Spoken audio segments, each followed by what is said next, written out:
আচ্ছা দেখো, 60 কেজি ভরের একজন দৌড়বিদ 12.5 সেকেন্ডে 100 মিটার দূরত্ব অতিক্রম করলে তার গতিশক্তি কত জুল হবে সেটা আমাদেরকে বের করতে হবে। ভালো কথা, তার মানে কি আমাদের বের করতে হবে তোমার গতিশক্তি হাফ এমবি স্কোয়ার, এটা আমাদেরকে বের করতে হবে, ঠিক আছে। আচ্ছা, তো এটা আমাদেরকে বের করতে হবে, ভালো কথা। কিন্তু দেখো তো এখানে কি কি দেওয়া আছে, এম দেওয়া আছে। এম মানে কি? ভর। ভর কত এখানে? 60 কেজি। কিন্তু শুধু ভর দিয়ে কি কাজ হবে? না, কাজ হবে না, কারণ এখানে আমাদেরকে ভি লাগবে, ঠিক আছে।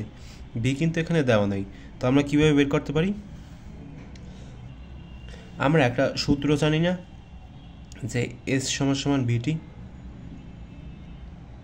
ঠিক আছে। এই সূত্র কিন্তু আমরা জানি। তো এই সূত্র দিয়ে, মানে যেহেতু এখানে অতিক্রান্ত একটা দূরত্ব দেওয়া আছে, ঠিক আছে, সেজন্য হচ্ছে আমরা এস সমান সমান ভিটি এই সূত্র ব্যবহার করলাম। তো এখান থেকে আমরা কী বের করব? এখান থেকে আমরা ভি বের করব, অর্থাৎ ভি সমান সমান আমরা লিখতে পারবো এস বাই টি, ঠিক আছে। তো এস এখানে কত? 100। 100 কোথা থেকে পাইলেন ভাই? এই যে 100 মিটার, ঠিক আছে, এখান থেকে আমি এসটা পাইছি। এখন টি দেওয়া আছে কত? টি দেওয়া আছে তোমার 12.5, ইকুয়াল করো কত আসে দেখো তো, ক্যালকুলেশন করো আর কি। 100 বাই আছে তোমার 12.5, আসবে তোমার 8, ঠিক আছে। 8 কি? 8 হচ্ছে তোমার মিটার পার সেকেন্ড। আচ্ছা, তো এখন আমি কিন্তু খুব সহজে গতিশক্তি বের করে ফেলতে পারি। দেখো, হাফ এম এর জায়গায় তুমি এম দাও, এরপরে ভি এর জায়গায় তুমি এইটা বসিয়ে দাও, 8, 8-এর ওপর স্কোয়ার। দেখো এখন একটু যোগ বিয়োগ গুণ ভাগ করো, তাহলে বের হয়ে যাবে। এখানে হবে তোমার 30, এখানে তোমার কী হবে বলো তো? 30 গুণ 8-এর ওপর স্কোয়ার ইকুয়ালস টু কত আসবে বলো?